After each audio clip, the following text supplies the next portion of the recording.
Bonjour à tous. Il y a encore quelques années, imaginer un agent territorial travailler depuis son salon semblait relever de la science-fiction ou d'une exception très rare. Et puis, il y a eu le choc de 2020. En quelques semaines, le télétravail s'est imposé par nécessité.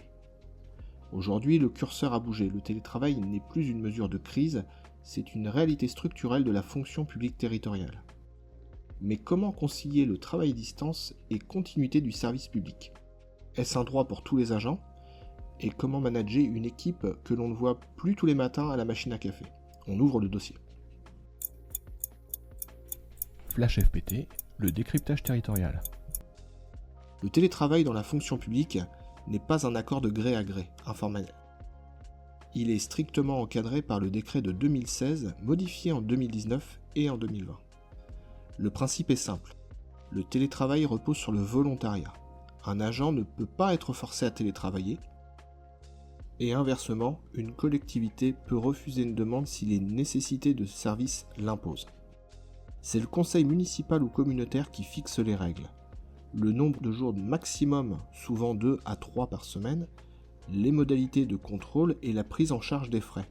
Car oui, l'employeur public participe désormais aux frais de l'indemnité forfaitaire de télétravail. C'est le point sensible en collectivité. Par nature, le service public est un métier de proximité. On ne peut pas télétravailler quand on est agent de police municipale, agent de déchetterie, auxiliaire de puériculture ou jardinier. Cette situation crée une ligne de fracture entre les télétravaillables, souvent des fonctions administratives et d'ingénierie, et les agents de terrain. Pour le manager et le DGS, le défi est d'éviter un sentiment d'injustice. La solution?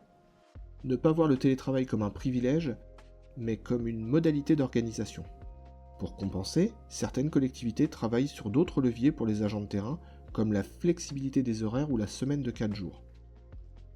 Le télétravail oblige les managers à une petite révolution culturelle. On passe d'un management par la présence, je vois mon agent donc il travaille, à un management par les objectifs et la confiance.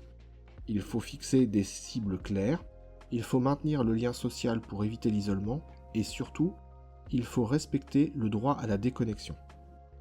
Le risque du télétravail, c'est la porosité entre vie professionnelle et vie personnelle.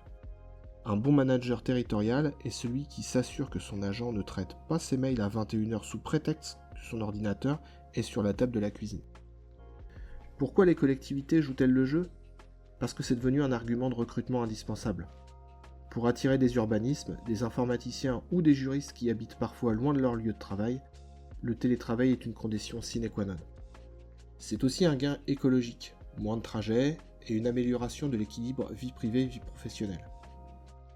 En résumé, le télétravail est un outil puissant pour moderniser l'administration, à condition qu'il soit pensé comme un projet collectif et non comme une somme d'indépendance. Le télétravail n'est qu'une pièce d'un puzzle beaucoup plus large, celui du bien-être au bureau ou à la maison. Dans notre prochain épisode, nous aborderons un sujet qui regroupe tout ce que nous avons vu jusqu'ici, la qualité de vie au travail, QVT. Comment rendre le service public épanouissant pour ceux qui le font vivre. Merci de nous avoir suivis. À la semaine prochaine.